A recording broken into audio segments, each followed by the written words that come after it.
Could you just introduce yourself? Tell us a little bit about yourself. Yeah, my name is Ella. I was born and raised in Iran.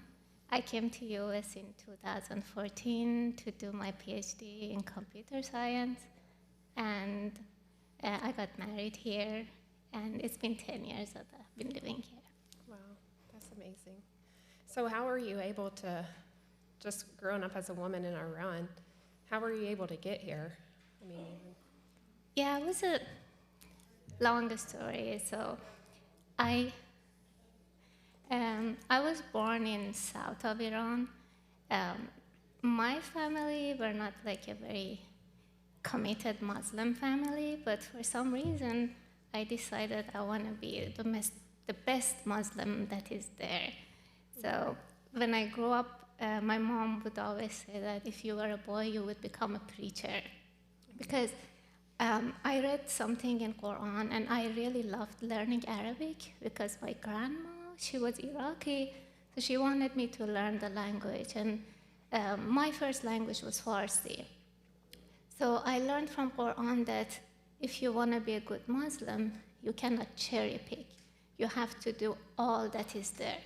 So at a very young age, I was like, I'm going to do all that is there. I'm going to do better than anybody else. And uh, there was one thing in the teaching of Islam for me, that women are less than men in intelligence and in religion.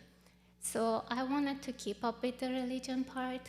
So I was like, okay, men are like praying 5 times a day. I'll do 6 times. I will wake up in the middle of the night and pray. I'll catch up with the religious part. With the intelligence part, I was telling myself, well, I'm a little bit arrogant. Maybe God wants me to be humble. And if I don't accept that He said you're lower in intelligence, like it's like cherry picking, right? So I'm gonna accept everything that He said. If He said I'm lower, I'm lower. If I'm gonna do everything said in Quran, I'm gonna do all. So like my family were not very covered. I was like so covered that my mom was like making fun of me. I was wearing like very dark clothes because it had to be black, and culturally we were wearing a little bit more colorful because my family were not that Muslim. I started memorizing Quran. So I memorized the first 2 parts, I memorized the last part, and I was winning some competitions. So finally, I made it to be a really good Muslim, as much as a woman can be, because I still couldn't be as good as a man. But I ended up winning an award that it was given to some men and women to go on a trip to Mecca, which for Muslims, it's like this big dream that one day, if you can make it to Mecca, like you will get there, you will get to that God that you always wanted to get to. And my trip was like all paid for, right? So I finally made it to Mecca with like this thing all paid for, and um, so because you were such a good Muslim and you did all your prayers plus more, you did all the things that you were supposed to do, you went above and beyond, you were dedicated, you were memorizing the Quran, not just going through the actions, but truly trying to, would you say trying to get to heaven doing these things? Or? Yeah, I wanted to get God to love me. I wanted to make sure that I have done everything that He said, so that when I die, I finally will be with Him. As a woman, like there wasn't much in heaven for me, because Muhammad said that the majority of hell are women.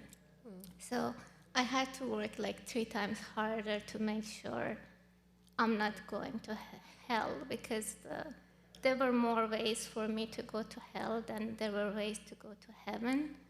So it was like, and I could do way more mistakes to end up in hell. So even like at the point that if a man is like, see my hair, I'm gonna end up in hell. So the stakes was like a little bit higher to get the God's love at that point. But I felt like I made it because the people who paid for my trip, the deal was that I go there and pray for them.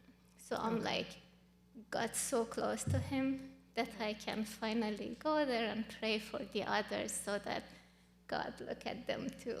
Okay. And once you got to Mecca, how did that go? How did that make you feel, or what? Can you tell us about that? Yeah, I was very excited that I finally got there because I was supposed to feel like spiritually, I thought I'm gonna feel very close to God. That was like the dream of mine, to go there and touch the black stone and feel like I made it. I did everything that he asked me of. And I don't know if you know about like touching the black stone. I had to I felt like all of my bones and ribs got broken to go there to the crowd to touch it. And I'm like as short as you can see and small, but I was like, I came all the way here, I'm gonna touch the black stone. I'm gonna touch the stone that God touched, right? So I went, I touched that black stone, and I felt like nothing. I didn't feel what I was told you should be feeling. You feel like you reached so high up, you're closer to God. Because I tried so hard to get close to him, to feel his love, and I felt nothing. And I had a lot of time to think on myself, like in Mecca, because I was like one of the few women, and they give you like separate rooms, and I was like so lonely. And there were, so in Mecca, there were some women who would come to the women from other countries and ask them if you wanna marry, be a second or third wife to some Arab guy, and they would give you numbers and these things. And I think that's when I was like, I tried so hard to come here to pray for God, and everybody else is like supposed to be these great people of God. And I felt like at the end of the day, I'm just gonna God is gonna send me to hell anyhow. And he made me, and he told me, from the teaching from childhood, that at the end of the day, you're gonna be a slave to some guy, to some man, and the men are gonna be a slave to their desires. So I have to make sure I'm not going to hell, and also with my presence, I'm not making some guy to go to hell too. And it felt like so overwhelming how much work I'm putting into this. And no matter what, at the end of the day, because I still didn't agree that I'm gonna be just serving some man to be able for God to accept me. So when I came back from Mecca, I was like full of anger. I never opened Quran after that. But the problem was that because people were like keep asking me how it was, I didn't want them to know I stopped praying. They would be like really sad that they invested in me to go and pray for them to get to the God too. So I hid that I stopped praying. I didn't tell anyone, and I left Iran like about a year after that. So you went to Mecca, you went on the Hajj, and this is supposed to be like the pinnacle, like the best that you can do. And you worked your whole life to just be close to God, but once you got there, you didn't feel anything. Is that right? Yeah, I didn't no feel hope. anything spiritual. I didn't feel like he liked me anything more. Mm-hmm. I still felt like at the end of the day, I'm just a woman that would serve God just by marrying some man and being hidden. Mm-hmm. So then you were able to come to the States, though, because you had taken that trip, and you had your passport. Because is it true that in Iran a woman can't just go and get a passport? You have to have the signature of someone? Yeah, Iran is an Islamic Republic of Iran, so all of the laws of Iran are Islamic. So one Islamic law is that women have guardian, even if you're an adult. So if I'm leaving, my dad had to sign for me to get a passport. I was lucky I had that passport because I got it for Mecca.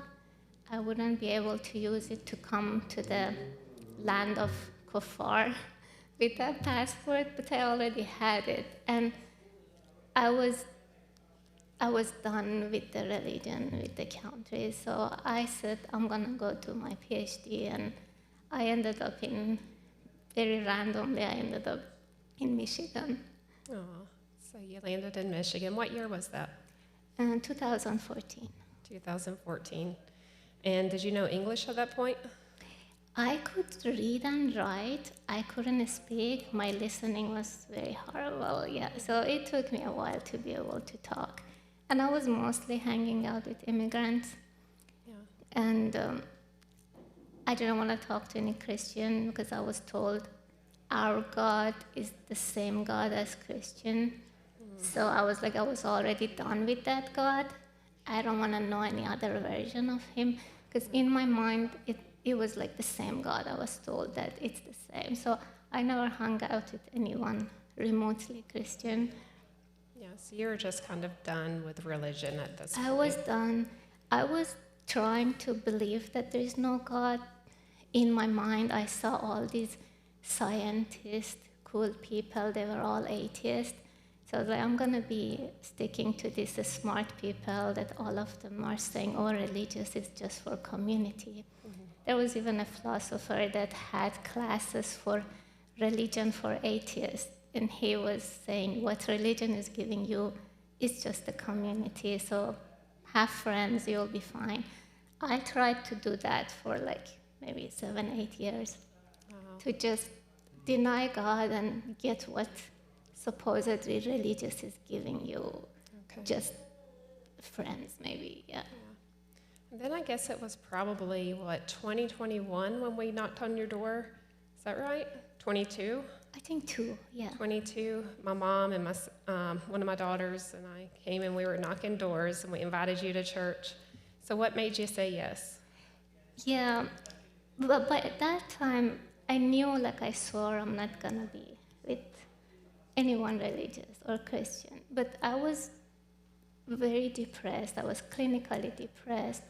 So I had a therapist that he was telling me, let's sit together and pray, although and he was very careful about it because I said, I don't want to believe in God. And he said, let's pray spiritually. And talking to him, and he was a missionary. Okay. So seeing him as someone so peaceful, he was talking so highly of his wife. Mm-hmm. I was open more to, he told me go to churches and find friends. He was trying to, without forcing me into anything, he was like, maybe you need some other kind of friends. So based on his recommendation, when I saw you, I remembered him being so nice and your vibe was like him too. I was like, well, I'm going to go. Yeah. It looks like I found some friends. I just want to make sure that you don't wash my brain. Yeah. In Islam, I was brainwashed for my whole life.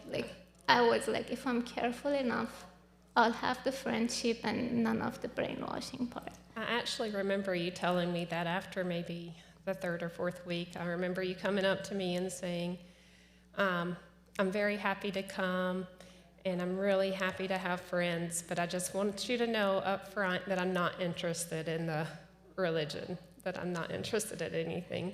I remember you saying that to me, and I was like, that's okay.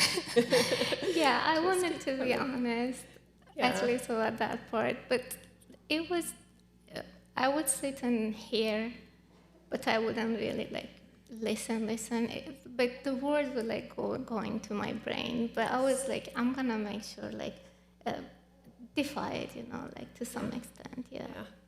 But then you did keep coming, and you're listening to the Bible studies, and for the first few weeks, I would say not, maybe even the first couple of months, not really adding to it or asking questions, but then you started asking some questions, and it seemed like a door or a light went off in your mind, like you were just more interested. Can you tell me what changed? Why? Was there something specific that opened your mind to start believing? So I started asking questions actually after believing in him. Because so I was coming to the study and I was hearing everything, but I wasn't like thinking too much of it. And I didn't want to ask questions because I was worried it will put me in a path that I don't want to be in, right? So I ended up having a foot surgery. That was when, again, I was back. So when I had my foot surgery, I couldn't move. I didn't tell you guys that I'm having that, so I was like all alone at home.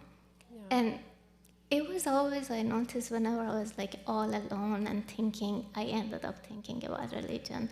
Because when I was in Mecca and I was alone, I was thinking, what is this I'm doing? And in my foot surgery, I had a lot of pain. And growing up, I was like always physically very sick. Like I spent a lot of time in hospitals. And when I was an atheist, one of the biggest things I was trying to deny God was that, what do you know about pain? I spent like this many years of my life just in pain. The pain of getting to you, the physical pain. And what do you know about pain? You're up there. You don't even have a physical body. Even if they told me God knows everything, I am sure you don't know what is physical pain because you never had this body. And at that time, as I was thinking about the same question I always told him with anger, I remembered that I remembered when we talked about how Jesus died on the cross. And I was thinking that, so he really felt the pain. But till that time, I didn't want to believe that he is God. Because growing up, I was always told you shouldn't imagine God in a body. That's the worst thing that will make God angry. And that was the first time that I realized I can imagine him. And I felt like he was telling me, I know you, I know your pain. I went through all that pain actually to show you that I love you. And that was the first time I believed that love, that he loved me so much that he came to a human body to tell me how close he is to me.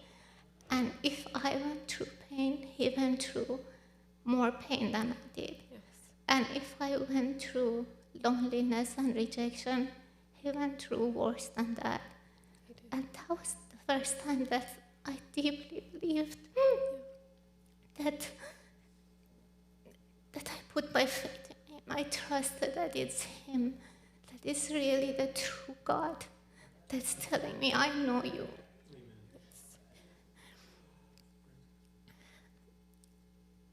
Yeah, that was a very good moment. Yeah, I remember reading through Hebrews chapter 4, and that really touching you because that's what it was talking about in verses 14 through 15 about him feeling our infirmities. That he feels what we are feeling. And if it wasn't through Jesus, I wouldn't believe that. I wouldn't get to the Father if it wasn't through Jesus. And that was when I went back to reading and asking questions. Part of me was still scared to tell you, but I started, because I remember I told you like maybe 2 months after that I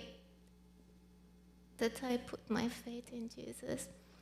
When you were on your couch that day, after having foot surgery, and you were reading and thinking through these, and that's when you put your faith in Jesus. Yeah, but I was so scared to talk about it. It took me maybe like weeks till I told you, but I started going back that we read John 3:16 a lot.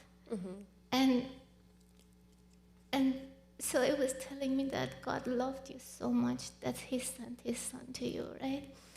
And then I was like, but that's it. Like there must be, I already believed in him. But me, the way I was raised, I was like, so that's it? Are you sure? Like, what is the catch? What do you want me to do after that? And I couldn't believe that it's going to be just believing in him, right? Like, How many more prayers do you want me to? Do you want me to go back to do all those things I was supposed to do? But there were few parts. I wrote only one of them, the Ephesians 2, 8 to 9, that it says, this is a gift to you. You don't have to get it through works. And I felt it I believed you that I didn't, because as soon as, after John 3:16, I was like, you love me, okay, just tell me what to do. Tell me all those rituals that I have to do, like I learned I have to do to get to God. Yeah. And he told me, this is a gift. You couldn't earn it. I'm gifting it to you. And I loved it. And the fact that he loved me before I even knew it, it was like I get this promotion from being the slave of a God to a slave of a false God, to the child of this real God that he's telling me, I love you. You don't really have to work for it. You just have to glorify me. Yep. And I couldn't believe that. I mean, it took me a lot to want to believe all this works. And I was like, this is really easy for me. Like, he already loves me. Like, I don't have to beg for that love. And there was a third thing that I accepted it at that point, that he said, my yoke is easy and my burden is light. With that time, I was like, okay, he's right. This is easy. His burden is right. He's going to correct me. I'm not going to be spending my time begging him. I'm going to ask him to show me the path. But I know I'm already loved. And I know when I die, I'm going to having an everlasting life, something I worked my whole life to get that, to get to him. And he said, I already gave it to you. It was too good for me that I couldn't even believe it. For so long, I was keep repeating it to just believe that I had all this and I didn't know. Yes. It's an amazing love, amazing grace. What mercy. How did you feel before? You talked about not having any hope, but now your life has changed. I mean, how else would you say that your life had changed after this, after putting your faith in Jesus?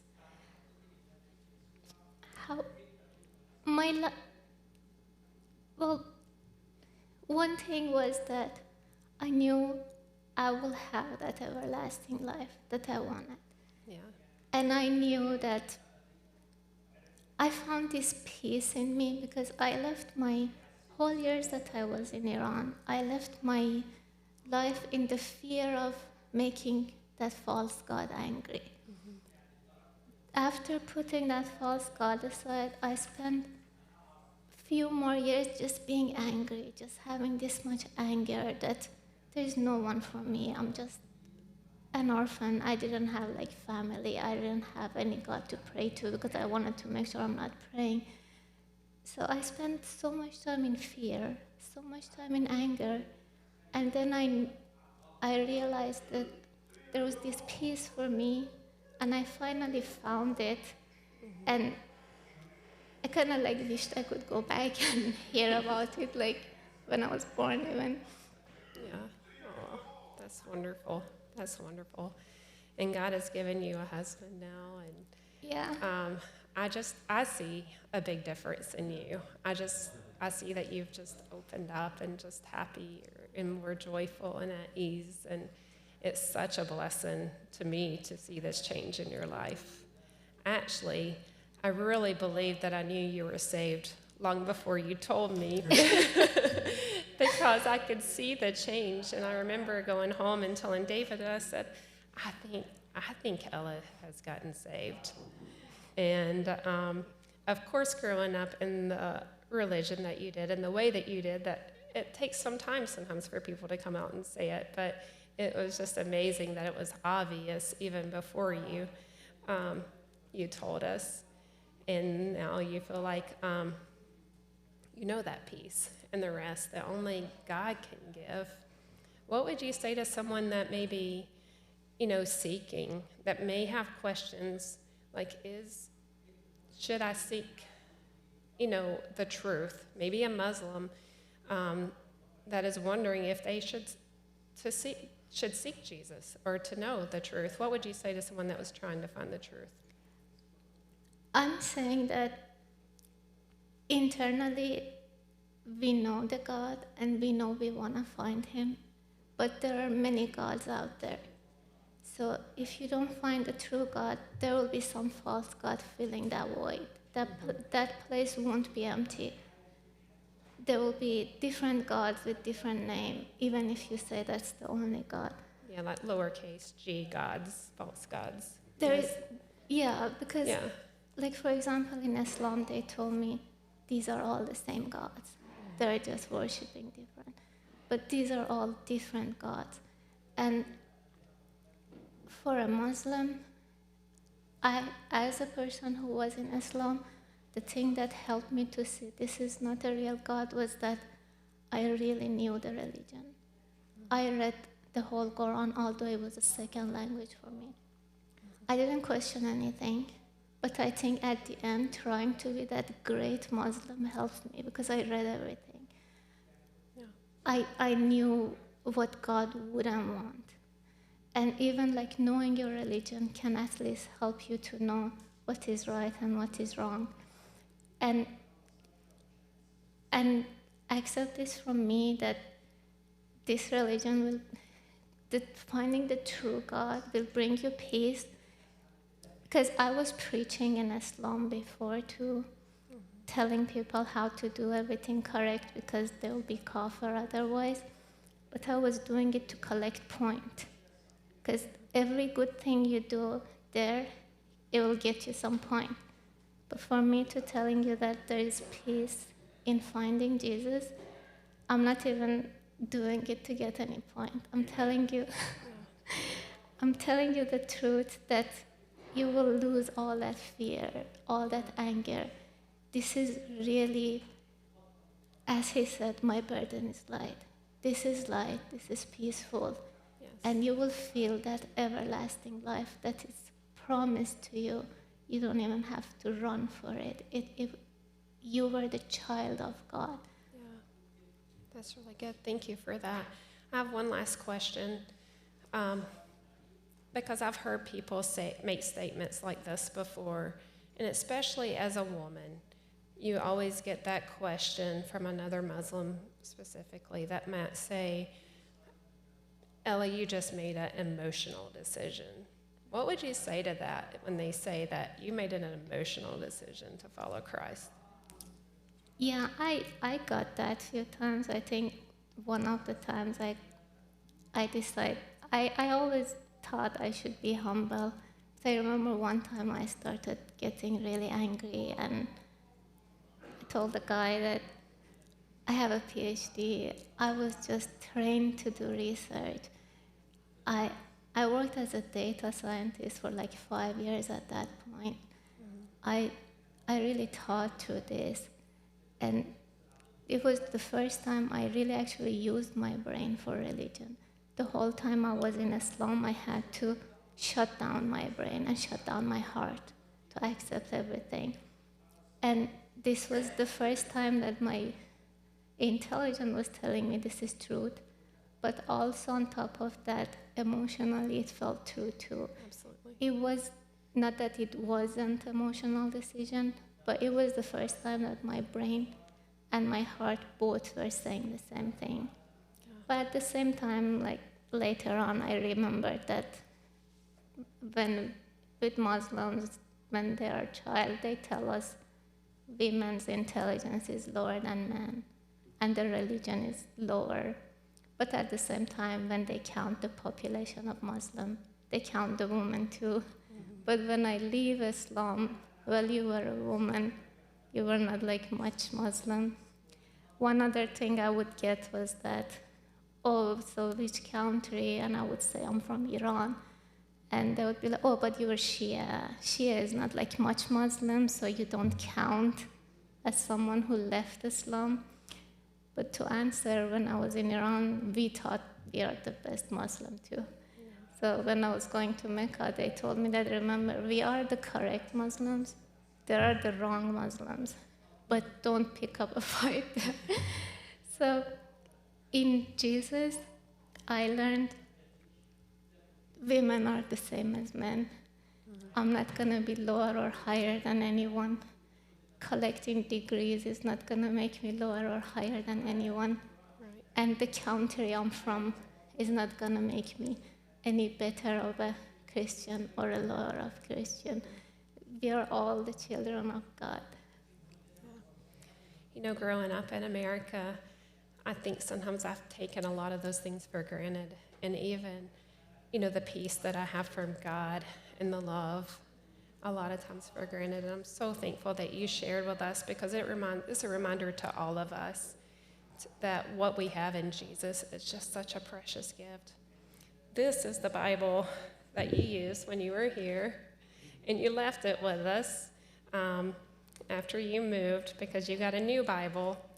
I picked it up the other day, and I was looking through it, and you have several notes through it, and it's just very sweet. I love it, and you highlighted several different things.